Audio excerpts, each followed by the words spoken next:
আমি তোমায় এতটাই ভালোবাসি, এই রাত্রিতে আমাকে ভালোবেসে তুমি যা চাইবে তাই তোমার হাতের মুঠোয় নিয়ে এসে দিতে পারি। যেই বলেছে হাতের মুঠোয় দিতে পারি, স্ত্রী তখন সঙ্গে সঙ্গে ছেলেকে বলে দিলেন, স্বামীকে বললেন, স্বামী আপনি যদি আমাকে দিতেই চান তাহলে শোনেন, আপনি সত্যিই দেবেন তো? হ্যাঁ আমি দেব, বলো তুমি কি চাও। শুনুন স্বামী, আপনি যে একটু আগে মায়ের কথা বললেন না, আপনি যদি আমাকে সত্যিকারের ভালোবেসে থাকেন, কই জানতো দেখি আমার কথা শুনে মায়ের ঘরে গিয়ে ঘুমন্ত মায়ের বুকের ওপরে ছুরি বসিয়ে তার হৃৎপিণ্ডটা কেটে নিয়ে এসে আমার হাতের মুঠোয় দিতে। তখন সেই পাগল ছেলে শুধু নিজের নতুন বউয়ের মুখে হাসি ফোটাবে বলে পাশের ঘরে মাঝ রাত্রিতে অন্ধকার আলতো করে দরজাটা খুলে হাতে একটা ছুরি নিয়ে গুটি গুটি পায়ে গিয়ে মায়ের মাথার সামনে ছুরিটা নিয়ে দাঁড়িয়ে থাকল। এবার ছুরিটা নিয়ে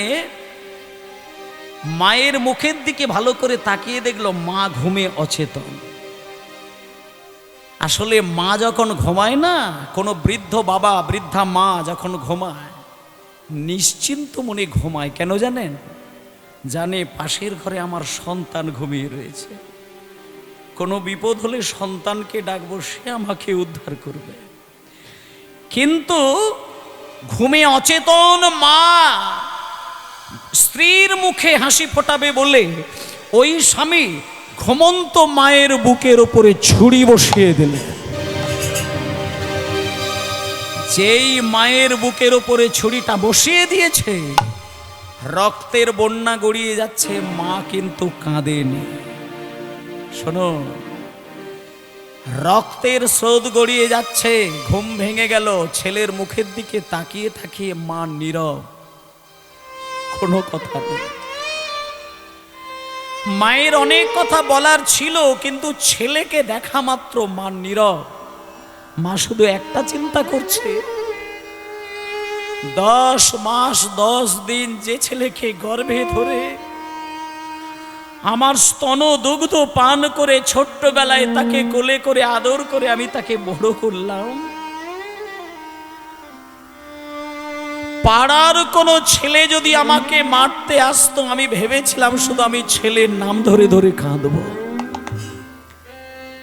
কিন্তু ছেলেই যদি আমায় মারে, আমি কাকে ডাকবো?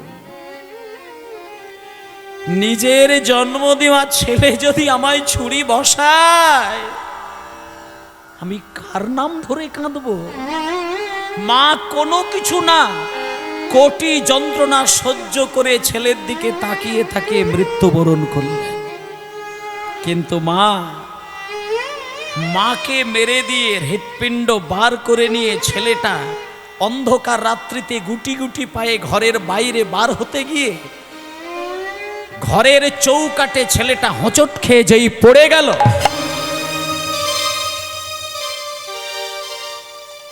হৃৎপিণ্ডের ভেতর থেকে একটা কথা বেরিয়ে এলো, খোকা তোর লাগেনি তো?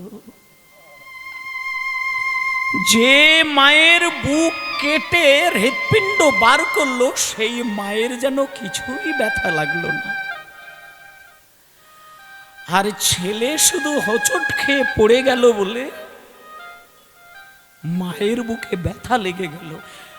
মৃত মায়ের আত্মার ভেতর থেকে বাতাসের মধ্যে যেন কথা বেরিয়ে এলো, খোকা তোর লাগেনি তো? এই হলো মায়ের স্নেহ, এই হলো মায়ের স্নেহ। ছেলে মেয়ের ভালোবাসার মধ্যে অশুদ্ধতা থাকতে পারে, কিন্তু মা বাবার ভালোবাসায় কোনো দিন অশুদ্ধতা থাকে না। শুদ্ধতম হলো মায়ের ভালোবাসা, তেমনি ভগবানের ভালোবাসা। তাই আজকে মঙ্গলী পা চেটে চেটে, কিন্তু কলিযুগের ভগবান চৈতন্য মহাপ্রভু তিনি সচিমায়ের কোলে জন্মগ্রহণ করে সারা বাংলার মানুষকে বলবো না, সারা বিশ্বের মানুষকে দেখিয়ে দিয়েছিলেন যে খুব অতি অল্পের মধ্য দিয়ে কেমন করে ভগবানের চরণকে জড়িয়ে ধরে কাঁদা যায়। শোনেন, ভগবানকে আপনি জড়িয়ে ধরতেই পারেন, কিন্তু জড়িয়ে ধরে কান্নাকাটি করাটা কিন্তু মহাপ্রভুর কৃপা ছাড়া হতে পারে না। আর একটা কথা হচ্ছে, মানুষ যদি ভক্ত হতে না পারে তাহলে কিন্তু ভগবানের চরণ ধরে দু ফোঁটা জল গড়িয়ে দেওয়া এটা কিন্তু সম্ভব নয়। আর ভক্ত হওয়া, ভক্তি আমাদের হৃদয়ে তৈরি করা, এটা আমাদের একটা জন্মগত অধিকার। শোনেন, এটা আমাদের জন্মগত অধিকার। যেমন সন্তান হলে যেমন বাবার সম্পত্তির ওপরে অধিকার থাকে, তেমন মানুষ কুলে জন্ম নিলে ভগবানের প্রেম ভক্তি আদায় করার অধিকার থাকে মানুষের। কারণ এটা আমাদের জন্মসূত্রে পাওয়া। শুনুন মা, তুমি যে বংশে জন্ম নাও, হতে পারে ব্রাহ্মণ, হতে পারে চণ্ডাল, তুমি হতে পারো মূর্খ, হতে পারো পণ্ডিত, এতে কোনো বিচার ভগবানের নামের মধ্যে চলে না।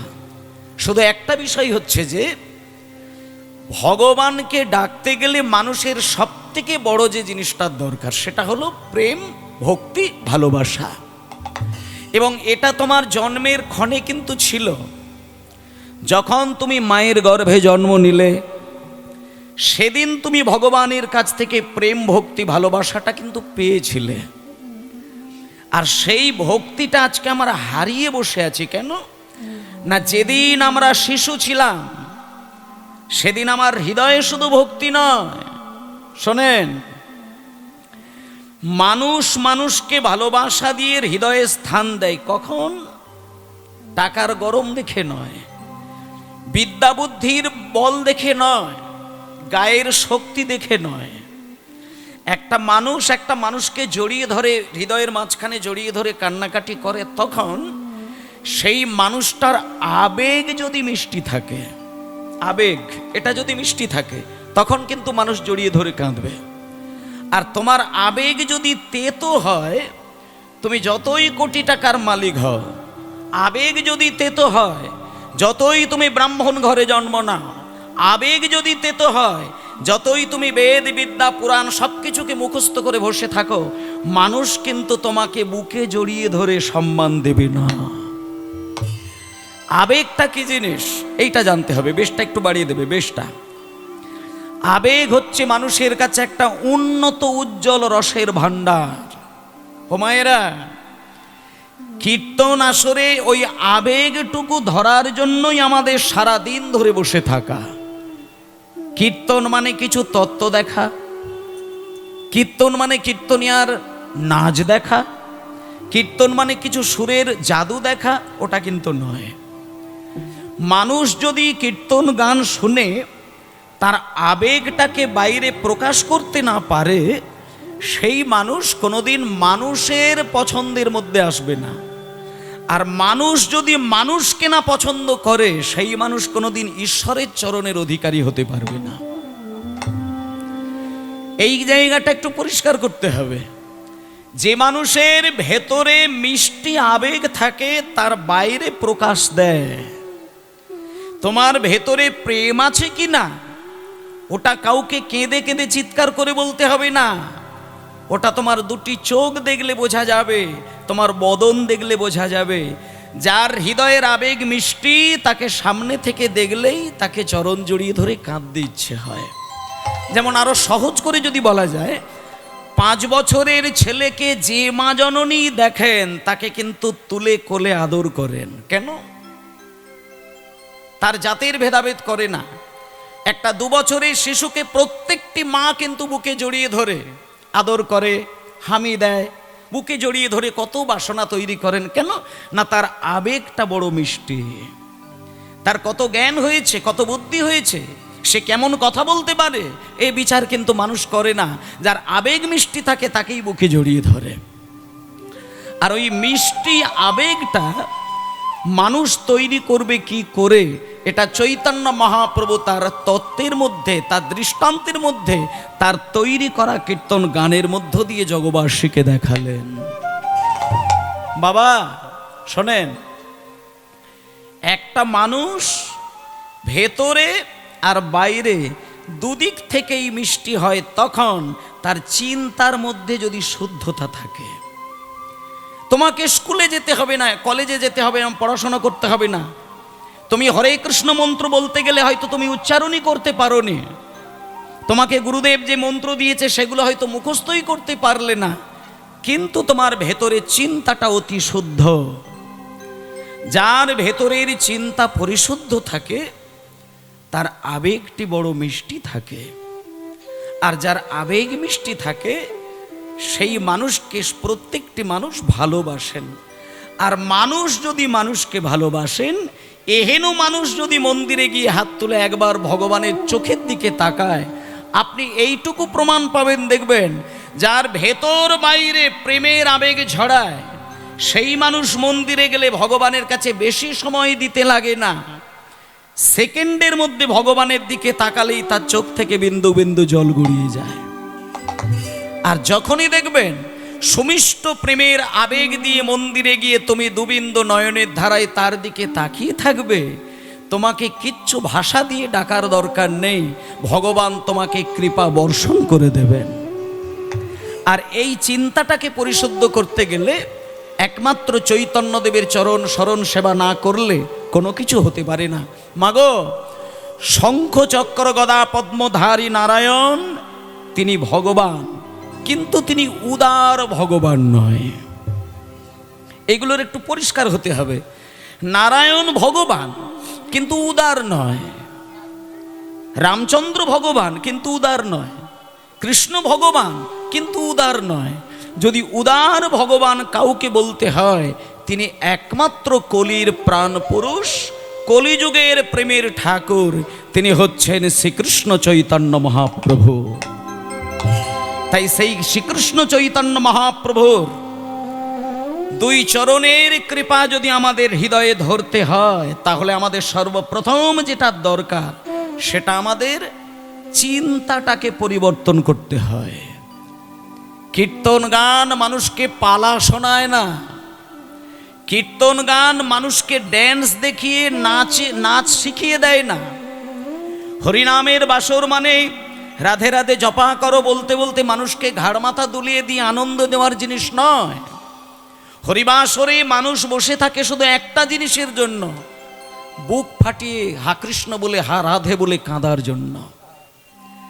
যতক্ষণ তুমি সংসারে বদ্ধ থাকবে ততক্ষণ তুমি কাঁদবে, সেটা মায়ার কান্না, সেখানে দুঃখ থাকে। আর হরিবাসরে বসে যখন তুমি কাঁদবে সেটা প্রেমের কান্না, সেখানে শান্তি থাকে। এই যা তফাৎ। তোমার সন্তান তোমাকে একটা গালি দিয়ে কথা বললে তুমি 24 ঘন্টা কাঁদতে পারবে, কিন্তু হাজার চেষ্টা করলেও তুমি হাগৌর বলে এক ফোঁটা জল কিন্তু বিগলিত করতে পারবে না।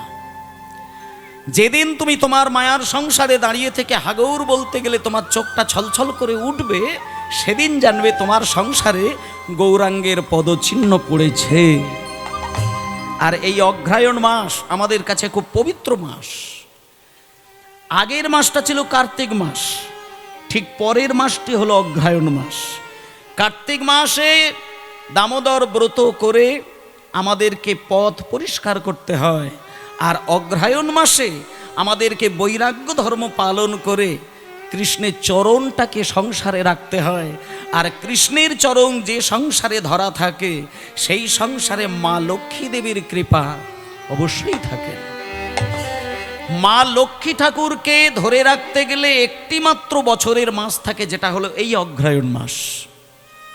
তাই অগ্রহায়ণ মাসে মায়েদেরকে একটা কথা বলি, 12 মাস আপনি কি করলেন সেটা আমি হিসাব করছি না, আর আপনাদেরও হিসাব করার দরকার নেই, কিন্তু অগ্রহায়ণ মাসটা যেদিন পড়বে সেই অগ্রহায়ণ মাস মানে পুরো মাসটাই অন্তত কতকগুলো জিনিসের পরিবর্তন ঘটাবেন। যেমন প্রথমত বলি, সারা বছর ধরে যদি আপনি নিরামিষ আহার করে যান তাহলে এক কথাই বলা যায় আপনি দেহ শুদ্ধিকরণ করলেন। যারা মাছ মাংস খায়, আমি বলছি না যে তারা ভুল করছেন, খান। কারণ আমি মাছ মাংস ভুল বলে দেব, স্বামী বিবেকানন্দ সেটাকে ঠিক বলে দিয়েছেন, তাহলে এখানে মতবিরোধ ঘটবে। কিন্তু ঘটনা হচ্ছে এটাই যে তুমি গীতা পাঠ করছো অথচ তুমি ভদ্রলোক নও। তুমি নিরামিষ আহার করছো কিন্তু তোমার ভক্তি নেই, মানুষকে সম্মান দাওনি।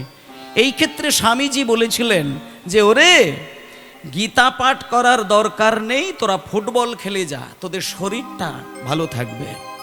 এটা কেন বলেছিলেন? আমাদের জন্য বলেছিলেন যে শোন, গীতা পাঠ করতে গেলে মানুষের আত্মশুদ্ধি দেহশুদ্ধি দুটোই শুদ্ধ করতে হয়। আর দেহ শুদ্ধ করতে গেলে যে তীব্র বৈরাগ্য পালন করতে হয় সেটা তোরা পারবি না। আর গীতা পাঠ করতে গেলে, গীতা রস আস্বাদন করতে গেলে আত্মশুদ্ধির জন্য তীব্র বৈরাগ্য পালন করতে হয়, সেটা তোরা জানিস না। সেটা করার থেকে তোরা একটা কাজ কর, ফুটবল খেল, শরীর ভালো থাকবে। তাহলে এই ক্ষেত্রে মায়েদের একটা কথা বলি, তার মানে স্বামীজি এটা বলতে চায় না যে গীতার অসম্মান করা, এটা নয়। তাই আমি আপনাদের যারা আমিষ আহার করেন, আমি এইটা বলবো না যে যারা মাছ মাংস খায় তারা ভগবানের নাম করার অধিকারী নয়। এটা যদি কেউ বলে থাকে তাহলে সে মিথ্যে কথা বলছে। এমনও দেখা যায় যে নিজের মা দীক্ষা নেয়নি, নিরামিষ আহার করেননি, কিন্তু সন্তান দীক্ষা নিয়েছেন, নিরামিষ আহার করছেন। তাহলে ওই মা যদি ছেলেকে রেঁধে দেয়, সেই ছেলে যদি মাকে বলে যে মা তুমি দীক্ষা নাওনি, তুমি আমিষ ভোজন করছো, তোমার হাতে আমি খাবো না, সাবধান থাকবেন, ওই সন্তানের সেবা ভগবান গ্রহণ করবেন না। ঘটনাটা হচ্ছে এই জায়গায় যে তুমি যদি আমিষ আহার করো তা করো, কিন্তু নিরামিষ আহার যদি করতে পারো তাহলে অন্ততপক্ষে তোমার একটা লাভ হবে কি, তোমার ভেতরে যে তিনটে ভাণ্ডার রয়েছে, পাত্র রয়েছে, একটা হচ্ছে সত্যরসের ভাণ্ডার, আরেকটি হচ্ছে রজরসের ভাণ্ডার, আরেকটি হচ্ছে তমরসের ভাণ্ডার। সত্য, রজ, তম। এবার তুমি যদি মাছ মাংস ছাড়া দিন কাটাতে না পারো তাহলে তুমি এইটুকু জেনে রাখো, তোমার ওই সত্যগুণ ভাণ্ডার থেকে নিঃস্ব হয়ে যাবে, রজ আর তমগুণটা তোমার বৃদ্ধি পেয়ে যাবে। আর রজগুণ তমগুণ যদি কারোর বেড়ে যায়, তার সর্বপ্রথম লক্ষণ হচ্ছে সে তীব্র অহংকারী মানুষ হবে। এই যে হরিনাম হচ্ছে, এখানে দেখবেন কিছু কিছু মানুষ আছে, অনেক মদমাতাল আছে দেখবেন, যারা 500 টাকা চাঁদা দেয় কিন্তু বাড়ির স্ত্রীকে পর্যন্ত বলে না, আর বাইরের লোক তো দূরের কথা। আবার এমন অনেক অফিসার আছে দেখবেন, তারা 200 টাকা চাঁদা দিয়ে এই গোটা থানাটার লোককে জানিয়ে দিয়েছেন যে আমি ওইখানে 200 টাকা চাঁদা দিয়েছি।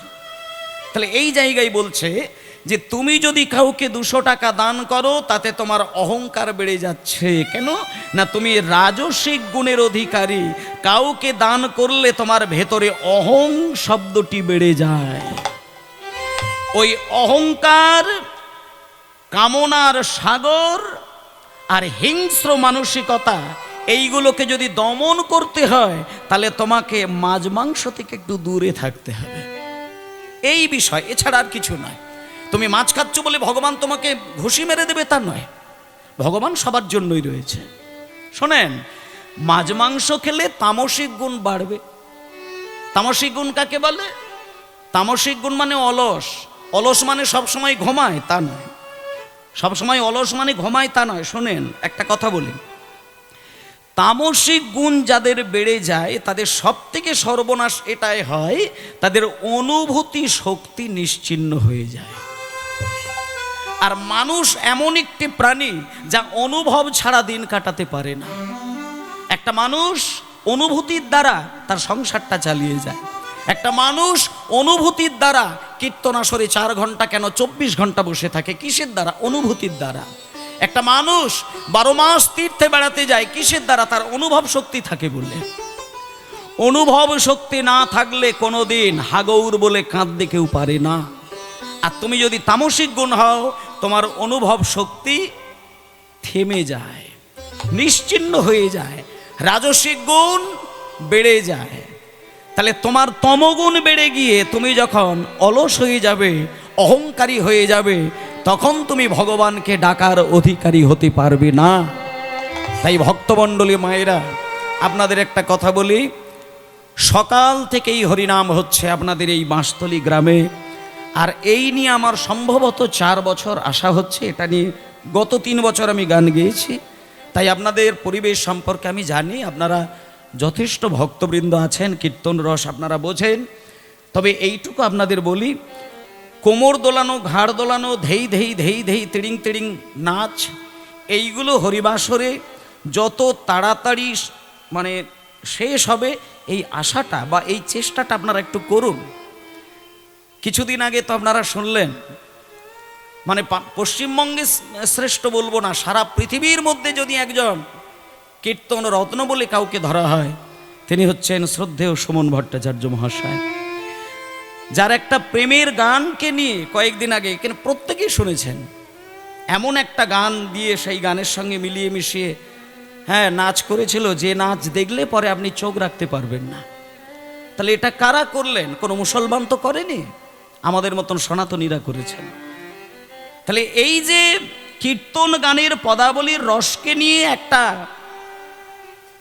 বিশ্রী গানের নাচের সঙ্গে মিলিয়ে দিচ্ছেন, এই রকম অমানুষ, অকৃতজ্ঞ, বেঈমান আপনি কোন ধর্মে পাবেন? এই রকম কাজ যদি ইসলাম ধর্মে করতো, আমি এইখানে দাঁড়িয়ে বলতে পারি যে গানটার সঙ্গে ওই মেয়েগুলো নেচেছে, নোংরা নাচ দিয়েছে, এটা যদি ইসলাম ধর্মে কোনো আল্লাহ সম্পর্কে গানের সঙ্গে জড়িয়ে করতেন, আমার মনে হয় তার পরের দিনই গদ্দান কেটে মাটিতে গড়াগড়ি দিত। কিন্তু এই ধর্মে হয়, এই ধর্মে হয়। তার কারণ হচ্ছে আমরা নিজেদের মধ্যে ঠিক থাকতে পারি না। তাই আমি আপনাদের করজোরে বিনয় করে বলে যাই, কীর্তনকে সম্মান দেবেন, পদাবলীকে সম্মান দেবেন, সনাতন ধর্মকে চিনতে শিখুন। আগামী দিন বিশ্বের দরবারে সনাতন ধর্ম উজ্জ্বল হয়ে দাঁড়াবে। নচেত আগামী দিনে আপনার তৈরি করা মন্দিরের সামনে দাঁড়িয়ে আপনি আপনার ভগবানকে সেবা দিতে পারবেন না, এটা গ্যারেন্টি দিয়ে বলা যায়। তাই সকল ভক্তবৃন্দের কাছে এটাই অনুরোধ। এই যে আজকে আপনাদের এখানে রাসলীলা হবে, আপনারা শুনবেন, কিছু কিছু মায়েরা বাবারা তৈরি হয়ে আছেন যে রাস যখন হবে তখন নাচবো, নাচ দেখব। এই সবগুলো একটু বাদ দিয়ে দেখুন, এগুলো ছেড়ে দিন। কিছু বুঝতে পারেন না পারেন, অন্তত এইটা ভাবুন যে কীর্তন গান না বুঝেও যদি সময় দেওয়া যায়, কেউ খুশি হোক না হোক, জগৎপতি ভগবান তার প্রতি প্রসন্ন হয়। এইটা শুধু বুঝে যান, তাহলেই কল্যাণ হবে। এইটুকু চেতনা জাগাতে পারলেই আপনি সনাতনী বলতে পারবেন। নচেত মুখে সনাতনী বলছেন, আচরণে সনাতনী হতে পারলেন না, তাতে আপনি অকৃতজ্ঞ হয়ে যাবেন। তাই ভক্তমণ্ডলী মায়েরা, তত্ত্ব হবে, দৃষ্টান্ত থাকবে, লীলা হবে, পালা হবে, সবই হবে। কিছুক্ষণ আগে স্টেজে দাঁড়িয়ে আপনাদেরই কাছের মানুষ, একেবারে প্রাণের মানুষ আমাদের প্রভাত বাবু, তিনি নিজে মুখে বললেন আমার মাথার ঠিক নেই, কি একটা কথা বললেন, কিন্তু আমি তো 4 বছর ধরে ওনার কথা ফোনের দ্বারা শুনে আসছি। ওনার মাথার ঠিক নেই, এটা আমার মনে হয় হতে পারেন না। নিতাই গৌর হরিবল, গৌর হরিবল। ওনার দূরদর্শিতা, ওনার শিক্ষা, ওনার দীক্ষা, ওনার বিচক্ষণতা, আমি যেটা বুঝেছি, উনি 1000 দায়ী দায়িত্ব, লক্ষ দায়ী দায়িত্ব এক নিমেষের মধ্যেই পালন করে দিতে পারেন। ওনার সেই ক্ষমতা রয়েছেন। উনি দৈন্যতার জন্য শুধু প্রচার করলেন আমার মাথার ঠিক নেই, কিন্তু উনি কি পারেন আর কি পারেন না, সেটা আমি 4টে বছর ধরে ওনার কথা শুনে আমি বুঝতে পারছি। ওনার ক্ষমতায় এবং ওনার সঙ্গে জড়িত যারা আরও বাবারা রয়েছেন, সকলেরই ক্ষমতায় আজকে এই জায়গায় কীর্তন হচ্ছে। আর আমি সবথেকে বড় ভাগ্যবান যে আপনাদের মতন অনুরাগিনী ভক্তবৃন্দের আজকে চরণ ধুলা পেয়ে। নিতাই গৌর প্রেমানন্দে হরিবল, হরিবল, হরিবল। আজকে চলুন, বেশি দেরি করব না। আজকে যদিও অষ্টকালীয় পর্যায় গান হচ্ছে না, তবু আমি কিন্তু এখানে অষ্টপর্যায়ের লীলা থেকে শুরু করব। জয় নিতাই, নিতাই গৌর হরিবল, গৌর হরিবল। জয় নিতাই, জয় নিতাই গৌর হরিবল, গৌর হরিবল, গৌর হরিবল। বেশ, যেহেতু আসতে মায়েরা, ঠিক আছে, যেহেতু আজকে রাসগান হবে, রাসের আগে ওই আক্ষেপ অনুরাগ হওয়া উচিত। আক্ষেপ অনুরাগের আগে আক্ষেপ অনুরাগ আর রূপ একসঙ্গে গেয়ে দেয় যিনি কীর্তনিয়া থাকেন, আর তার আগে অন্তত বিকেল বেলাটায় মানে ফেরত গোষ্ঠ করার নিয়ম।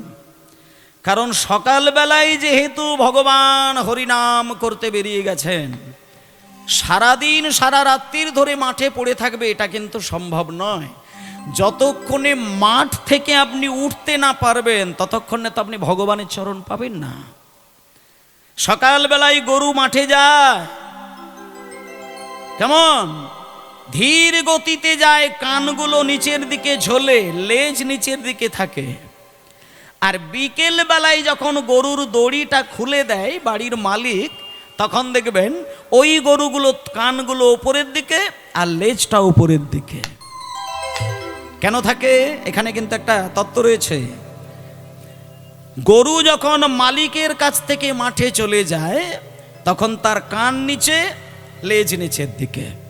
আর সারাদিন মাঠে খাবার খাওয়ার পরে যখন গরু জানতে পারলো যে এইবার আমি ঘরে যাব, সেইখানে গিয়ে আমার মালিকের হাতের খাবার আমি খাবো, তখন মালিকের প্রতি আত্মনিবেদন প্রকাশ করার জন্য গরুদের তো আর হাত নেই, তাই তারা কান আর লেজটা উপরের দিকে তুলে মালিকের প্রতি আত্মনিবেদন জানাচ্ছেন। তাই মালিকের প্রতি আত্মনিবেদন প্রকাশ করতে গেলে হাত তুলতে হয়। সেই জন্য মাঝে মধ্যে কীর্তনিয়ারা বলেন না, নিতাই গৌর প্রেমানন্দে হরি বল। এখানে আমাদের কিন্তু কারোর লেজ নেই, সবার হাত আছে। আর যাদের হাত থাকতেও হাত তুলতে পারবেন না, তাদের একটা লেজ হয়তো আছে, কোনোদিন হয়তো সেই লেজ মালিকের কৃপায় উঠবে। কিন্তু এটুকু জানি, যে ভক্ত হবে, যে ভদ্র হবে, সে হরিবাসরে বসলে একটা বার হলেও তার হাতটা কিন্তু গোবিন্দের জন্য উপরের দিকে উঠবে। এটা আত্মনিবেদনের প্রকাশ। তাই চলুন আজকে আমার পর্যায় ধরে একটু বিভিন্ন দিক দিয়ে আমরা আজকে উত্তর গোষ্ঠ লীলাটি আস্বাদন করব। কিন্তু মায়েরা একটু মন দিয়ে শুনবেন। উত্তর গোষ্ঠ লীলাটা শুনতে কঠিন হলেও আমি আপনাদের কাছে যেভাবে পরিবেশন করব, আশা করি লীলাটা জলের মতো পরিষ্কার হয়ে যাবে। মানে সকালবেলা অর্থে এখানে কোন সকাল, দুপুর বেলা অর্থে কোন দুপুর, ফেরত গোষ্ঠ উত্তর গোষ্ঠ মানেটা কি, রূপ মানে কি, রাস মানে কি, এর একটা দৃষ্টান্ত রয়েছে। রাসের সময় নাচতে গেলে শাড়ি খুলে যায়, রাসের মঞ্চে যেতে গেলে শাড়ি গয়না সব খুলে যায়, দেহটা সম্পূর্ণ আলগা হয়ে যায়। কাদের? পুরুষের নয়, নারীর। গভীর চিন্তা যদি না থাকে এটা উপলব্ধি করতে পারবেন না। মায়েরা, কোনো মাকে সামনে রেখে তার সামনে যদি কোনো সন্তান নাচানাচি করে বা মেয়ে তার কন্যা নাচানাচি করে, সেই নাচটা কোন রসের নাচ হতে পারে এইটুকু বোঝার ক্ষমতা যদি না থাকে, আমার মনে হয় তার রাসলীলার আসরে 1 সেকেন্ড বসার অধিকার থাকে না। আমরা রাসলীলায় রাস দেখতে গেলে কীর্তনিয়া যখন কোমর বাঁকিয়ে অষ্টসখী নিয়ে নাচানাচি করে আমরা খুব মজা পাই, কিন্তু একটাবারও বুঝি না যে রাধা কৃষ্ণ আর সখীগণ যে রাসের মঞ্চে দাঁড়িয়ে নাচছেন সেখানে কিন্তু জগৎ জননী মা মহামায়া দৃষ্টি রয়েছে। আর যে রাধারানীকে সঙ্গী করে কৃষ্ণ রাস রস আস্বাদন করাচ্ছেন, সেই রাধারানী কৃষ্ণের অংশ থেকে জন্ম নিয়েছেন। তাহলে এখানে কোন রস, এটা যদি বোঝার জ্ঞান না থাকে তাহলে আপনি অমানুষ হয়ে গেলেন। অমানুষ থেকে মানুষ হতে পারলে তবেই আপনি সনাতন ধর্মের গভীরের রসটা আপনি আস্বাদন করতে পারবেন, নচেত পারবেন না। সনাতন ধর্ম উৎকৃষ্ট ধর্ম, যদি আপনি তার রস আস্বাদন না করতে পারেন তাহলে আপনি উৎকৃষ্ট ধর্মের উৎকৃষ্ট রস আপনি আস্বাদন করতে পারলেন না। তাই ভক্তমণ্ডলী মায়েরা, চলুন আজকে গৌরচন্দ্রিকার প্রথম পদ হলো সুরধ্বনি তীরে আজও গৌর কিশোর সহচর মেলিয়া আনন্দে বিভোর। এই হচ্ছে আসল বিষয়। কিন্তু একটা কথা বলি আপনাদের, সকাল অর্থে হলো মায়ের গর্ভ থেকে যেদিন আসলাম সেই সকাল। প্রত্যেক দিন সূর্য উদয় কালে আমাদের জীবনের সকাল হয়। আর ওই দিনটা কাটার পরে সন্ধ্যাবেলায় যখন আমরা বিছানা গ্রহণ করি, যখন আমরা নিদ্রায় আচ্ছন্ন হয়ে যাই, পরের দিন সকালবেলায় সারা জগতের মানুষ ঘুমাতে যায় এক সময়, কিন্তু ঘুম থেকে ওঠে না সবাই। এই বাসরে আজকে হরিনাম হচ্ছে, শোনেন, গত কয়েকটি বছর ধরে কীর্তন হচ্ছে, আপনারা সকলেই আসছেন, আমিও আসছি। কিন্তু দেখুন মা, এমন অনেক মানুষ আছে দেখবেন এই পাড়াতেই বা এই গ্রামেই মানুষ, তিনি গত বছরই হরিনাম শুনেছিলেন, কিন্তু এই বছরে তিনি আমাদের মধ্যে আর নেই। কোথায় তিনি? না, তিনি পরলোক গমন করেছেন। তাই জন্য সংবিধানে একটা কথা বলেছে যে সকাল বেলাটা ভক্তি রসে যদি তুমি ডুবে থাকতে পারো, 24টা ঘন্টা তুমি যদি ভগবানকে ভুলেও থাকো, হৃদয় থেকে ভগবানের রস কিন্তু আর সরে যাবে না। সকালের মূল্যটা বুঝতে হয়। সারাদিন তুমি যা ইচ্ছা করো, তাতে কোনো দুঃখ নেই। যে সকালবেলা সংকল্প নিতে পারে গোবিন্দের চরণকে জড়িয়ে ধরার, 24টা ঘন্টা যদি সে নাও গোবিন্দের চরণের নাম করে, গোবিন্দের চরণ কিন্তু তার হৃদয়ে বসানো থাকেই। তাই জন্য আমি সকলকে, মায়েদেরকে, বাবাদেরকে বলছি, যদিও সন্ধ্যা হয়ে গেছে, কিন্তু আমাদের হৃদয়টা সকালের মতোই রয়েছে। আমরা এখনো সকাল থেকে গড়িয়ে দুপুর গড়াতে পারি না। সকাল আমাদের জীবনে চিরকালই রয়ে যাচ্ছে। যেদিন আমাদের জ্ঞানের আলো জ্বলে উঠবে হৃদয়ে, সেদিন আমাদের মধ্যাহ্নকাল হবে। কিন্তু সে জ্ঞান আমাদের কোথায়? বুকের দিকে তাকিয়ে দেখলে, ভেতর দিকে লক্ষ্য করলে এখনো সেই সকাল, এখনো আমাদের আলো জ্বলেনি, এখনো মধ্যাহ্নের সূর্য আমাদের হৃদয়ে পৌঁছায়নি। তাই ভক্তমণ্ডলী, মায়েরা, বাবারা, সবাই মিলে আজকে গৌরকে স্মরণ নেব। সকালের একটি গান দিয়ে গৌর হরির সেবা করে তারপরে আমরা যথারীতি লীলার মধ্যে প্রবেশ করব। সবাই মিলে ভজ গৌরাঙ্গ, এই গানটা কিন্তু সবাই গাইব একটু, আর বাকি গানগুলো বলবো না, এটাই শুধু বলবো। আমার আগে কীর্তনিয়া গান করলেন, হ্যাঁ, পবিত্র মুখার্জি মহাশয়, ওনার গানে আপনারা অনেক রস আস্বাদন করলেন, উনি অনেক পদ পদাবলীর মধ্য দিয়ে আপনাদেরকে কীর্তন শোনালেন, আপনারা সুখ পেলেন। এবার আমি এই গানটার মধ্য দিয়ে গৌরচন্দ্রিকার পদের মধ্যে যাব। তার আগে আপনাদেরকে একটু গানটা গাইবার দায়িত্ব দিয়ে দেব, এবং সুরে, তালে, ছন্দে সব কিছুতেই ভরিয়ে দেবেন। সবাই বলবেন ভজ গৌরাঙ্গ, কহ গৌরাঙ্গ, লহ গৌরাঙ্গের, সবাই মিলে বলবেন নাম রে। ভজ গৌরাঙ্গ, লহ গৌ, হরি হরি হরি হরি ম, কহ গৌরাঙ্গের নাম রে। ভজ গৌরাঙ্গ, কহ গৌরাঙ্গ, কহ গৌরাঙ্গের নাম রে। ভজ গৌরাঙ্গ, কহ গৌরাঙ্গ, লহ গৌরাঙ্গের নাম রে। আচ্ছা, সবার হাত ওঠেনি আমি দেখতে পাচ্ছি, আস্তে, একটু আস্তে। আচ্ছা, গানের সময় একটু রিভার্বটা দিয়ে দেবে বাবা, মাইক বাবা, রিভার্বটা দিয়ে দেবে গানের সময়। একটাবার সকলের কাছে আমার একান্ত অনুরোধ, আপনারা একটাবার শুধু হাতে তালি দিন। হাতের কোমল স্পর্শে, কোমল, খুব চাবড়ে চাবড়ে দেওয়ার দরকার নেই, কোমল সুরে তালি দিয়ে গান করুন। আপনার হৃদয়ের মধ্যে থাকা সুপ্তভাবে যে ভক্তিরূপী শালুক ফুলটা আছে, ওটা পাপড়ি খুলতে শুরু করে দেবে। সকালবেলায় আপনার তালপাতার তৈরি মন্দিরে বসেও যদি আপনি হাতে তালি দিয়ে নিষ্ঠা সহকারে তার নামটা করেন, আপনার ভেতরে থাকা যে শালুক ফুল, ভক্তি শালুক ফুল, একটা একটা করে পাপড়ি বিকশিত হবে। আর ভক্তিরূপী শালুক ফুলের পাপড়ি যখন বিকশিত হবে, আপনি নিজেই টের পেয়ে যাবেন। 1 মাস আগে যেটা হচ্ছিল না, 1 মাস পরে সেটা হয়ে যাচ্ছে। আপনি হাতে তালি দিয়ে গান করলেই আপনার বুক ভেসে যাবে, সেদিন বুঝবেন গৌর হরির কৃপা আপনি লাভ করেছেন। তাই করুন ভজ গৌরাঙ্গ, লহ গৌরাঙ্গ, কহ গৌরাঙ্গের নাম রে। হরি হরি ভজ গৌরাঙ্গ, কহ গৌরাঙ্গ, লহ গৌরাঙ্গের নাম রে। ভজ গৌরাঙ্গ, কহ গৌরাঙ্গ, লহ গৌরাঙ্গের নাম রে। ভজ গৌরাঙ্গ, কহ গৌরাঙ্গ, লহ যে জন গৌরাঙ্গ ভজে সে হয় আমার প্রাণ রে। যে জনা গৌরাঙ্গ ভজে সে হয় আমার প্রাণ রে। যে জন গৌরাঙ্গ ভজে সে হয় আমার প্রাণ রে।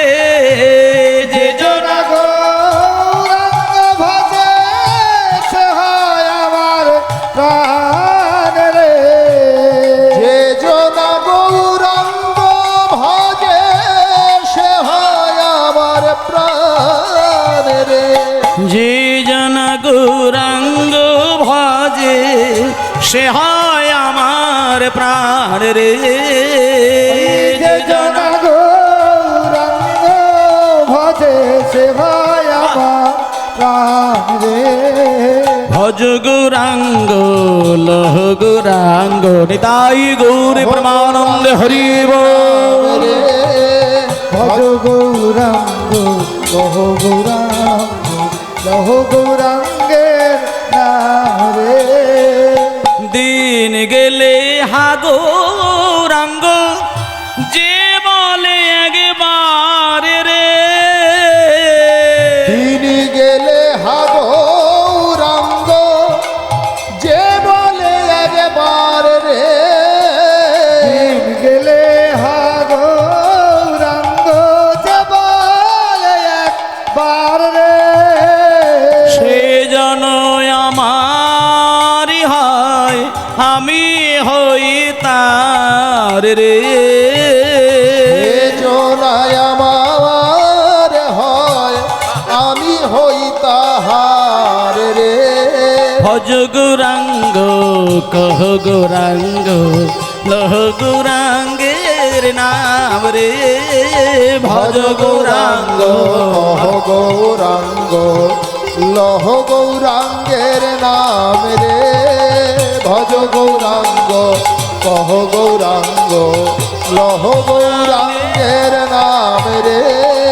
ভজ গৌরাঙ্গ কহ গৌরাঙ্গ নিতাই গৌরী প্রমানন্দে হরি বল। জয় নিতাই। এইসব গান মানে আমাদের কাছে সহজ হলেও আমি একটা কথা বলবো, এগুলো সহজ গান নয়। এই গান গাইবার অধিকার লাভ করতে হয়। এই গান গাইতে গাইতে যেদিন আপনার চোখের জলে আপনার বুকটা স্নান হয়ে যাবে সেদিন আপনি বুঝবেন এই গানের মহিমা কত গভীর। শুধু ঘড়ি ধরে রাত্রির 12টা তৈরি করে রাস শ্রবণ করলে হবে না, সাধনার গভীরতা থাকতে হয়। সেই সাধনাটা যখন আসবে সেদিন বুঝবেন চৈতন্য মহাপ্রভুর কৃপা বাঙালির উপরে কতটা কীর্তন গানের মধ্যে পাওয়া যায়। তো মায়েরা চলুন আজকে খুব সুন্দর করে সুস্থভাবে আজকে আমরা সকল গরু বাছুরকে এক জায়গায় করে ভগবান কিভাবে বাড়ি ফিরলেন সেইটা গৌরচন্দ্রিকার মধ্যে গৌরাঙ্গের ভাবটা আগে লক্ষ্য করব। মায়েরা বলছে সুরধনী তীরে আজও গৌর কিশোর সহচর মিলিয়া আনন্দে বিভোর। তার মানে বলতে চাইছে সুরধনী গঙ্গার ধারে ভগবান গৌর হরি আমার পার্ষদগণকে সঙ্গে নিয়ে হরিনাম করতে গেছিলেন সকালবেলায়। এবার এখন ফিরবেন ওমা। তো এবার সুরধনী তীরে আজ গৌর কিশোর সহচর মেলিয়া আনন্দে বিভোর। তা কেমন করে হরিনাম করছেন মহাপ্রভু? হরিনাম কেমন করে করছে? সখাদের সঙ্গে বলছে দেখো সকল ভক্তকে সঙ্গে নিয়ে আজকে চৈতন্য মহাপ্রভু কিবা সুরধনির তীরে তীর মহবিল হয়ে সমবয় বালক সঙ্গে নাচে। মায়েরা কালী ঠাকুর, দুর্গা ঠাকুর, হ্যাঁ বিশ্বকর্মা ঠাকুর, কার্তিক ঠাকুর, যেই ঠাকুরকেই আপনি আপনার প্রধান দেবতা বলে মনে করুন না কেন, আমি আপনাদেরকে বলে দিই মা কালীর পুজো করতে গেলেও নিতাই গৌরের চরণে সেবাটা দিয়ে তবে করবেন। রাধা মাধবের চরণে তুলসী দিতে যাওয়ার আগে আপনি নিতাই গৌরকে সেবা করবেন। কারণ একটা জিনিস মাথায় রাখবেন, যে বিদ্যার দেবী বুদ্ধির দেবী স্বয়ং দেবী সরস্বতী, তিনিও পর্যন্ত কিন্তু আমার গৌরাঙ্গের চরণ সেবা করেন। কেমন? তাহলে যিনি বিদ্যার দেবী তিনি গৌরাঙ্গের চরণ সেবা করেন, তার প্রমাণ দিয়েছিলেন একজনকে, বিশ্ব ব্রহ্মাণ্ডের একজন, এই সারা বিশ্বের মধ্যে একজন জ্ঞানী পণ্ডিত কেশব কাশ্মীরি, তাকে তিনি বুঝিয়ে দিয়েছিলেন। তাই বাবা, বাড়িতে যদি কালী ঠাকুর থাকে, মন্দিরে যদি কালী ঠাকুর থাকে, নিতাই গৌরের মিনিমাম একটা ক্যালেন্ডার অন্তত রাখবেন, সেইখানে অন্তত একটু সেবা দেবেন, তারপর আপনি যেই দেবতার সেবা করুন। কারণ আমাদেরকে খেলতে শিখিয়েছেন এই বাংলার মাটিতে একমাত্র বিশ্ব ব্রহ্মাণ্ডের খেলোয়াড়, যিনি খেলা শেখাতে এসেছেন, তিনি হচ্ছেন আমার সচী মায়ের ছেলে নিমাই। তুমি খেলতে যদি জানো তবে তুমি ভগবানের চরণ পাবে, আর খেলাই যদি ভুল হয়ে যায় তোমার জীবন থেকে তুমি সবই হারাবে। তাই ভালো খেলোয়াড় হতে হবে। তা আজকে দেখুন, গৌর সুন্দর সচী মায়ের চরণ ধরে সকালবেলায়, দুপুরবেলা, সন্ধ্যাবেলায় বাইরে থেকে গঙ্গার জল নিয়ে এসে মায়ের চরণ ধুয়ে দেয় না, চোখ থেকে বিন্দু বিন্দু বিগলিত করে সেই প্রেমাশ্রু, যা দিয়ে আমার মহাপ্রভু চরণ সেবা করেন সচী মায়ের। এবং সচী মায়ের পা ধুইয়ে দেয় চোখের জলে। সচী মা সঙ্গে সঙ্গে নিমাইকে সকালবেলা বুকে জড়িয়ে ধরে বলে, ওরে নিমাই, আরও তো বাড়ির ছেলেরা মাকে প্রণাম করে, কিন্তু তোর মতন এইভাবে পাগলের মতো তো কেউ প্রণাম করেনি। আমি তো সবাইকে দেখেছি মাকে নিছক প্রণাম করে, মাথা ঠুকে প্রণাম করে, শুয়ে পড়ে প্রণাম করে, হাঁটু মুড়ে প্রণাম করে, কিন্তু তুই প্রণাম করতে গেলে তো চোখ থেকে জল আমার পা ধুইয়ে দেয় কেন? তখন সচী মাকে নিমাই বলছে, মা, আমি চোখের জলে তোমার চরণ ধুইয়ে দিয়ে তোমাকে প্রণাম করি একটা জিনিস পাবার জন্য। মাগো, তুমি আমাকে শুধু মাথায় হাত দিয়ে একটাই আশীর্বাদ করো, আর আমি কিচ্ছু চাই না। আমি সকালবেলায়, দুপুরবেলায়, সন্ধ্যাবেলায় বদন ভরে হরিনাম করে আমি জগতের প্রত্যেকটা মানুষের জ্বালা যন্ত্রণা যেন দূর করে দিতে পারি। এর থেকে আমি বেশি কিছু চাই না। আমি মানুষের মনের দুঃখ, জ্বালা, যন্ত্রণা শুধু দূর করব, এইটুকু আমাকে আশীর্বাদ আর অনুমতি দাও মা, আর আমি কিচ্ছু চাই না। আজকে সেই অনুমতি নিয়ে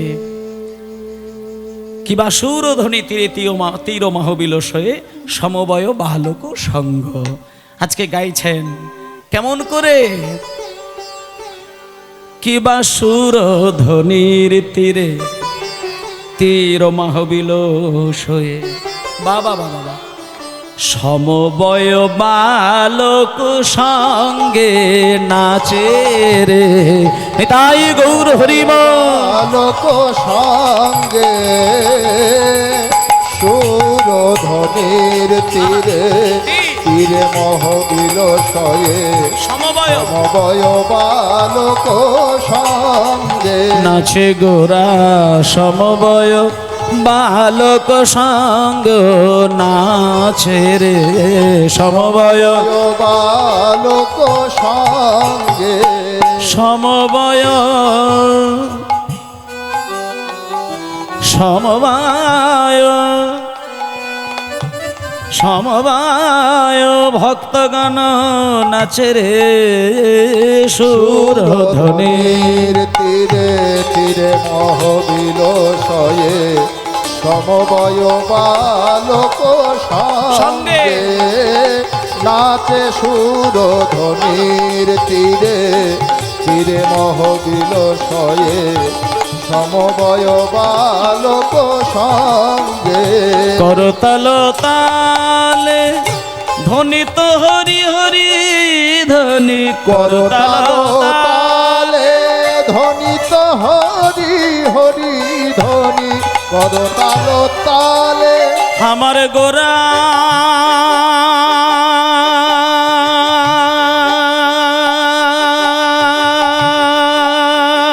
নাচে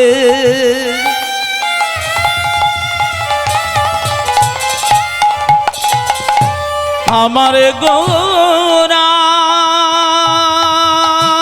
নাচে, আমার গোনা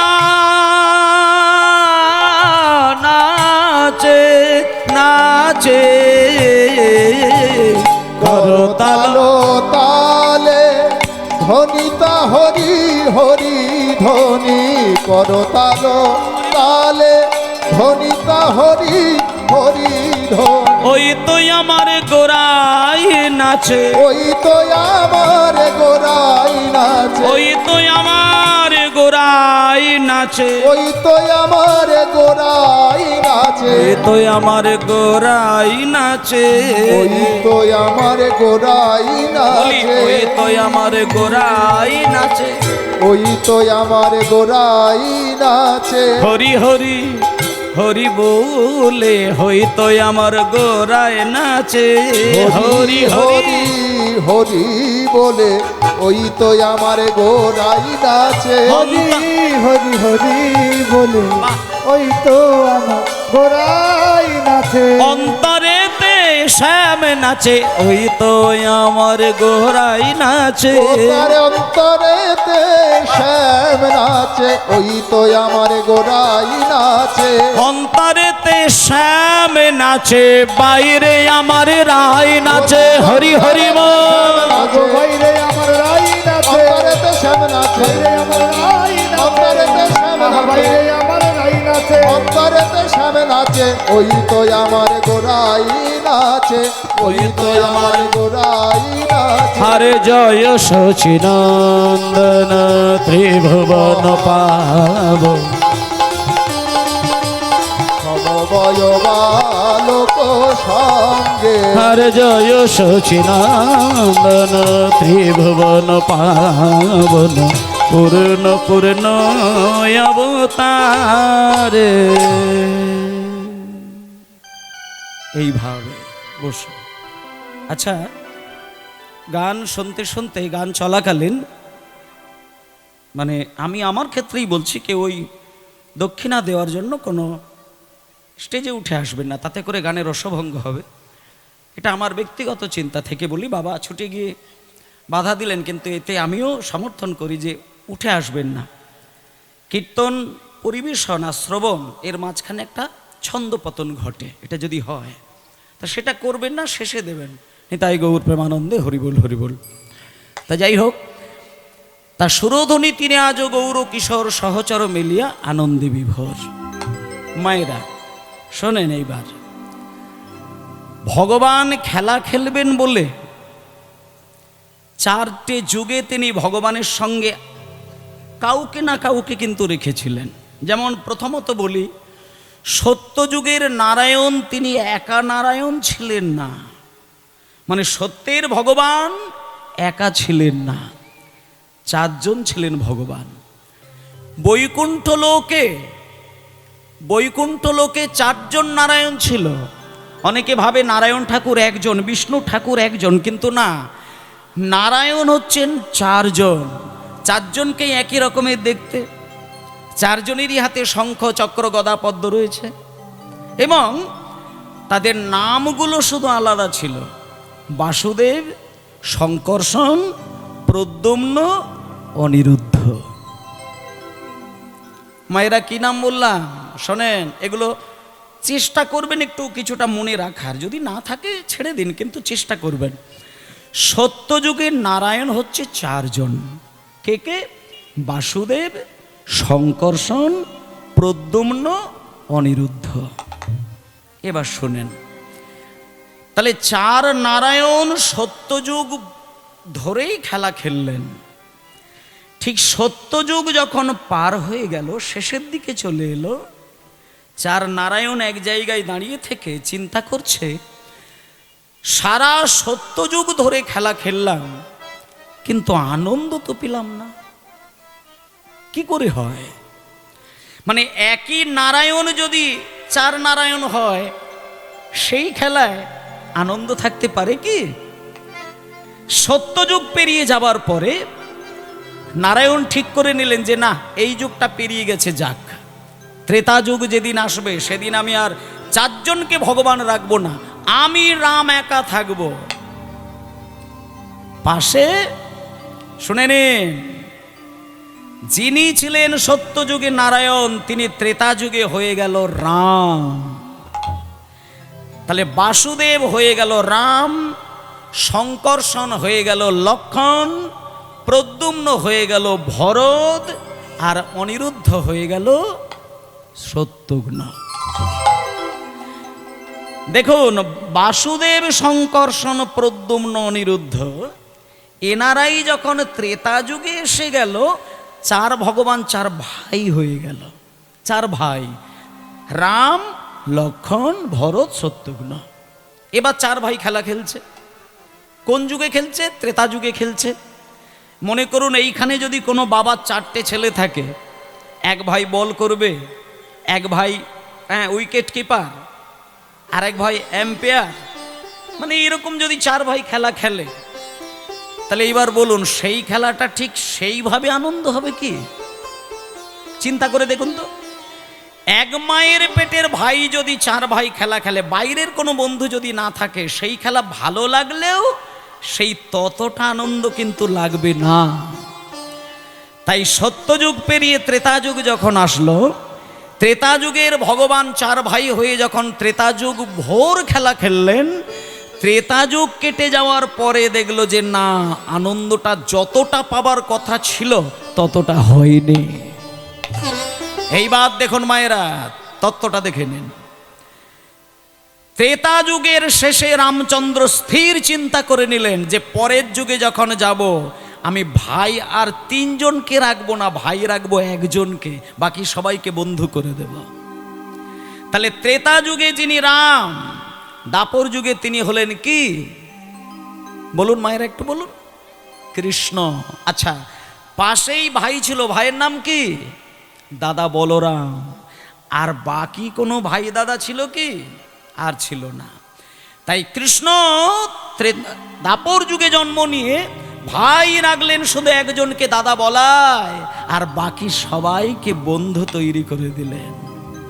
এবার বাকি যখন সবাইকে বন্ধু করে দিয়েছে, তখন দেখলো বাহ বাহ বাহ বাহ বাহ বাহ, আমি দাদা বলরামকে সঙ্গে নিয়ে শ্রীদাম, সুদাম, দাম, বসুদাম, সুবল, মহাবল, সুবাহু, মহাবাহু, স্তক, কৃষ্ণ, অর্জুন, লবঙ্গ, মধুমঙ্গল, এই 12 জন বন্ধু হচ্ছে আমার সবার আগের বন্ধু, প্রধান বন্ধু।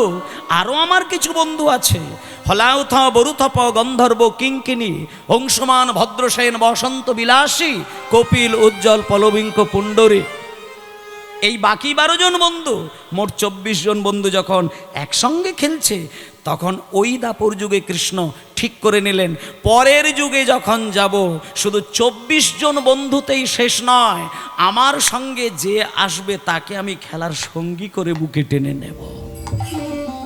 শুধু গভীরতাটা দেখুন, লীলার এই গভীরতাটা দেখুন। সত্যে যিনি নারায়ণ, ত্রেতায় যিনি রাম, দাপরে যিনি কৃষ্ণ, তিনি কলিতে গৌরাঙ্গ। খেলোয়াড় কিন্তু বিচার করে নিল না, যে সামনে দাঁড়িয়েছে তাকে বাহু দুটো বাড়িয়ে কোল দিয়ে দিয়েছেন। জগায় মাধায় পাড় মাতাল, তাকেও কিন্তু মহাপ্রভু কোল দিয়েছেন। মুসলমান হরিদাস, মুসলমান চাঁদ কাজী, সেও মহাপ্রভুর খেলোয়াড়। তাই দেখুন কেমন খেলা চালু করেছেন উনি। তাই জন্য বললেন বৃন্দাবনের খেলা ছিল গোধন চারণ, হরিবল। খেলা ছিল গোধন চারণ, বৃন্দাবনের খেলা ছিল গোধন চারণ, বৃন্দাবনের খেলা ছিল গোধন চারণ, বৃন্দাবনের খেলা ছিল গোধন চারণ। আর নবদ্বীপের খেলা হলো, আর নবদ্বীপের খেলা হলো নাম সংকীর্তন, হরি হরি বল। খেলা হলো নাম সংকীর্তন, নবদ্বীপের খেলা হলো নাম সংকীর্তন, নবদ্বীপের খেলা হলো নাম সংকীর্তন। বৃন্দাবনের খেলা ছিল মুরলী ওই বাদন, বৃন্দাবনের খেলা ছিল হরি বল। মুরলী বাদন, বৃন্দাবনের খেলা ছিল মুরলী বাদন, আর নবদ্বীপের খেলা হলো মৃদঙ্গ বাদন, নবদ্বীপের খেলা হলো মৃদঙ্গ বাদন। নবদ্বীপের খেলা ছিল মৃদঙ্গ বাদন, বৃন্দাবনের খেলা ছিল মাঠে দৌড়া দৌড়ি, বৃন্দাবনের খেলা ছিল মাঠে দৌড়া দৌড়ি, বৃন্দাবনের খেলা ছিল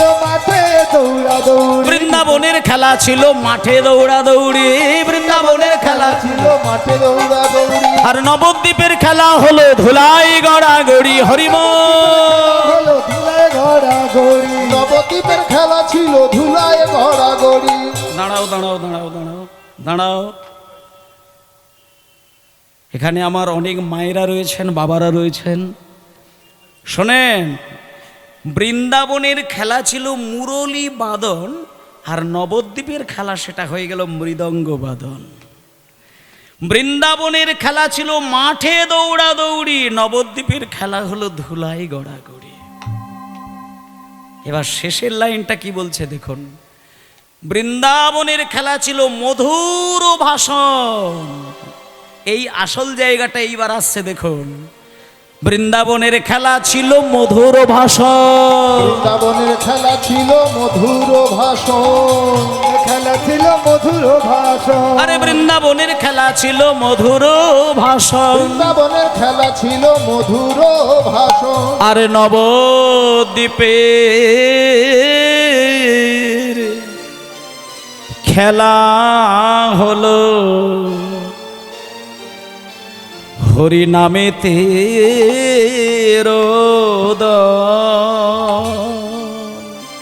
দাঁড়া মায়েরা, 5 বছরের 6 বছরের 10 বছরের ছেলে মেয়েরা বাড়িতে ফোনে গেম খেলবে, কত কত কত কত নলেজ মা বাবাকে দেখিয়ে দেবে, কিন্তু কোন মায়ের কোলের বাচ্চাটা কোলে করে খোলটাকে তুলে নিয়ে দুহাত দিয়ে বাজিয়ে বাজিয়ে হরিনাম করে বলুন তো? আস্তে আস্তে কিছু কিছু কথাগুলো না, এগুলো মানুষ আসলে আসলে জেনেও এগুলোকে মানে উপলব্ধি করে না। আপনারা যদি নবদ্বীপে যান, বলে দিই, আমি নিজে প্র্যাকটিক্যাল নবদ্বীপে দেখে এসেছি। বাড়ির ছেলেটাকে ইংলিশ মিডিয়ামে ভর্তি করে দিয়ে শুধু ইংরেজ তৈরি করলে সমাজ দাঁড়াবে না। তুমি বাঙালি, এই চিন্তাটা করতে হবে। এমন একটা সময় ছিল যেখানে, যে সময় সারা পৃথিবীর মধ্যে বাংলা যেটা আজকে চিন্তা করবে, পরশুদিন সেটা বিদেশিরা চিন্তা করত। আর এখন ঠিক উল্টোটা হয়ে গেছে, বিদেশ যেটা আজকে চিন্তা করেছে, পরে সেটা বাঙালি অনুকরণ করে বেড়াচ্ছে। আজকে নারী সমাজে যে সমস্ত ছোট্ট ছোট্ট পোশাক পরে সমাজকে তিক্ত করে দিচ্ছে, এর মূলে বিদেশিদের অনুকরণ বাঙালি ধরে নিয়েছেন। কিন্তু বিদেশ থেকে ভালো কিছু ছিল, বাঙালি কিন্তু সেগুলোকে ত্যাগ করে দিয়েছে। এই যে আজকে রবিবার কীর্তন গান হচ্ছে, রবিবার হলে বাঙালির বাড়িতে দেখবেন, প্রত্যেকটি বাঙালির বাড়িতে অন্তত পক্ষে না হলেও আমি বলে দিই মিনিমাম 90% বাড়িতে দেখবেন রবিবার মানে বাজারটা একটু অন্য স্বাদের হয়ে যায়। কেন না, বাড়ির লোকটা এতদিন ঠিক ঠিক মতো বাড়িতে ছিল না, আজকে রয়েছে, তার জন্য ভালো খাবার খেতে হবে। এজন্য আমরা প্রত্যেকটা সনাতন ধর্মের মানুষ দেখবেন রবিবার দিনে বিশেষ করে অন্য রসের খাদ্য খাই। কিন্তু আমরা এটা বুঝি না যে চলে গেছে ইংরেজ, রেখে গেছে লেজ। আমরা ইংরেজের লেজটাকে ধরে লাফালাফি করছি, কিন্তু তাদের আদব কায়দাটা কিন্তু পদদলিত করে দিয়েছে। ইংরেজরা রবিবার দিন ছুটি ঘোষণা করে দিয়েছিলেন। কেন কেন এগুলো জানতে হয় তো। ইংরেজরা এই দেশে যখন রাজত্ব করেছিলেন, তারা সরকারিভাবে রবিবারটাকে ছুটি বলে গণ্য করেছিলেন। কিন্তু বাংলাদেশে গিয়ে দেখুন, তাদের কিন্তু রবিবার সরকারির ছুটির দিন নয়, ওদের দেশে শুক্রবারটা ছুটির দিন। পাকিস্তানে যান, শুক্রবার ছুটির দিন। আরব কান্ট্রিতে যান, শুক্রবার ছুটির দিন। কেন না, ওনাদের সাহিত্যে, ওনাদের দর্শনে শুক্রবার এমন একটি বার, ওই দিন সারা সপ্তাহ যদি আল্লাহর উপাসনা নাও করতে পারি, শুক্রবারের দিনটা কিন্তু আমরা সব কিছু ভুলে আল্লাহর উপাসনা করব। আর ইংরেজদের একটা দৃষ্টান্ত ছিল, তাদেরও একটা চিন্তা ছিল যে সারা সপ্তাহ যদি চাকরি আর সংসার এই দুটোর মধ্যে নিজেকে হারিয়ে ফেলি, অন্তত রবিবার যেদিন হবে সেদিন আমরা সব কিছু ভুলে গিয়ে চার্চে গিয়ে আমরা যীশু খ্রিস্টের উপাসনা করব। তাহলে মায়েরা, রবিবার ইংরেজরা ছুটির দিন ঘোষণা করেছেন কি কারণে? চার্চে গিয়ে যীশু খ্রিস্টের আরাধনা করবেন বলে। আর আমরা বাঙালি ইংরেজদেরকে তাড়িয়ে দিলাম, রবিবারটাকে ছুটি মেনে নিলাম, কিন্তু আমাদের কাছে সেটা বেশ গুছিয়ে বাগিয়ে খাওয়ার দিন তৈরি করে নিলাম। তাহলে যে দিনটা ইংরেজদের কাছে ছিল ত্যাগের দিন, আমাদের কাছে সেটা হয়ে গেল ভোগের দিন। তাহলে বাঙালি দেখুন, তাই জন্য এই জায়গাটা আপনাদেরকে একটু বলতে হয়, মাগো কিছু কিছু শিক্ষা যদি বাড়ির ছেলেটাকে দিয়ে থাকেন, ইংলিশ মিডিয়ামে ইংরেজি শিখবে, চাকরি করবে, টাকা রোজগার করবে, টাকার মেশিন তৈরি হবে, মা বাবারকে রাজবাড়ি তৈরি করে দেবে, করুক, ওগুলো ভুল নয়। প্রত্যেক মায়ের ইচ্ছে থাকবে, বাবার ইচ্ছে থাকবে আমার ছেলেটাও 5 তলা বাড়ি করুক, এটা থাকুক। কিন্তু সেই সাথে সাথে ছেলেটাকে আরও কিছু নীতি শিক্ষা দেওয়ার দরকার। তাকে বোঝা যে আমরা সনাতনী, আমাদের এই সনাতন ধর্মের সব থেকে শ্রেষ্ঠ যিনি ভগবান, তিনি হলেন শ্রীকৃষ্ণ চৈতন্য দেব। তাই তার চরণ সেবা ছাড়া কিন্তু ইংরেজ হওয়া চলে না। যে বাড়িতে গৌরাঙ্গের নাম চলে না, যে বাড়িতে প্রসাদ বলে কিছুই হয় না, যে বাড়িতে ভগবানের নাম অমৃত সারা বছরেও হয় না, সেই বাড়ির ছেলেটা টাকার মেশিন তৈরি হলেও সেই মা বাবা কিন্তু সেই সন্তানকে নিয়ে এক বিন্দু সুখে থাকতে পারে না। আমার নিজে চোখে দেখা বহু মানুষকে দেখেছি, মঙ্গলি নিজের অঙ্গ নিজে পরিষ্কার করছে, হঠাৎ কৃষ্ণ কাঁটার আঁচড় খেতে গিয়ে মঙ্গলিকে বুকে জড়িয়ে নিয়ে বাড়ি ফিরলেন। তাই আজকে দেখুন মায়েরা, ঠিক আমাদের কাছেও ভগবান কিন্তু আমাদেরকে উদ্ধার করার জন্য কাঁটার আঁচড় খেতে খেতে ভগবান কিন্তু আমাদের কাছে সে হাত বাড়িয়ে দেয়, কিন্তু আমরা চিনতে পারি না, আমরা বুঝতে পারি না। জীবের নিস্তার লাগে নন্দ সুত হরি, ভুবনে প্রকাশন গুরু রূপ ধরি। আমাদের কাছেও কিন্তু ভগবান আসেন, আমাদের জ্ঞানের আলো খোলে না বলে আমরা চিনতে পারি না। আদ্যাপীঠ মায়ের মন্দিরে গেলে দেখবেন নিচে মা সারদা দেবী, তার মাথার উপরে রামকৃষ্ণ দেব, তার উপরে রাধা কৃষ্ণের মূর্তি। জগৎকে শিক্ষা দেয় প্রত্যেকটা ছেলে মেয়ের বাড়িতে একটা করে মা সারদা দেবী রয়েছে, সে তার জন্ম দেওয়া মা। আর প্রত্যেকটা সন্তানের ওই যে সারদা দেবীর মাথার উপরে রামকৃষ্ণ, তিনি হচ্ছেন জগৎগুরু। যে মা বাবাকে শ্রদ্ধা করে সে রাধাকৃষ্ণের সেবা না করলেও রাধাকৃষ্ণ হাত বাড়িয়ে তার সেবা গ্রহণ করেন। তাই ভক্তমণ্ডলী মায়েরা, তাই আমাদের কাছে ভগবান আসে, আমরা চিনতে পারি না। গুরু রূপে আসতে পারে, ভিখারি রূপে আসতে পারে, পাগলের রূপে আসতে পারে, যে কোনো রূপে আসতে পারে, আমরা চিনতে পারি না। তাই ওমা, আজকে যখন মঙ্গলীকে বুকে জড়িয়ে নিয়ে কাঁদতে কাঁদতে গোবিন্দ শ্রীদাম সুদামের কাছে এসে দাঁড়িয়েছে, শ্রীদাম সুদাম দেখে বলছে, সর্বনাশ কানাই, এই কানাই তুই করেছিস কি? তোর সর্ব অঙ্গে ছেঁড়া কাটার দাগ, আমরা বাড়িতে গিয়ে কি বলবো? কৃষ্ণ বলছে, কাটার জন্য চিন্তা নেই, ছেঁড়া কাটার জন্য চিন্তা নেই রে, আমাকে শুধু ভক্তের ধুলো আমায় গায়ে মাখিয়ে দে, ব্রজের ধুলো আমায় গায়ে মাখিয়ে দে, দেখবি সব কাটার দাগ উঠে যাবে। কেন জানিস? কেন জানিস? হে যে ধুলা নয়, ধুলি নয়, গোপী পদ রেণু, এ যে ধুলা নয়, হরি হরি বল। গোপীর পদ রেণু, ধুলা নয়, ধুলি নয়, গোপীর পদ রেণু ধুলা নয় ধুলি নয় গোপী পদ রেণু এই যে ধুলা নয় ধুলি নয় গোপীর পদ রেণু ধুলা নয় ধুলি নয় গোপীর পদ রেণু আবার সেই ধুলা গায়ে মাখে নন্দের বেটা কানু আবার সেই ধুলা গায়ে মাখে নন্দের বেটা কানো এবার সবাই একসঙ্গে গরু বাছুর নিয়ে ঘরে ফিরছেন। শ্রীদাম সুদাম দাম ও সুদাম সবার দায়িত্বে গরু বাছুর দিয়ে যখনই কৃষ্ণ একটু পাশে এসেছেন, রাধারানীর শ্বশুর বাড়ির সিঁড়ির জানলা দিয়ে রাধারানী নয়ন দিয়েছেন। নয়নে নয়নে প্রাণ গোবিন্দকে আহ্বান করলেন এবং সেই নয়ন মাঝে দর্শন দিয়ে রাধার সঙ্গে কৃষ্ণের মিলন ঘটালেন। আবার সেইখান থেকে ফিরে রাধারানীকে দেখা দিয়ে কৃষ্ণ সখাদের সঙ্গে আবার চললেন।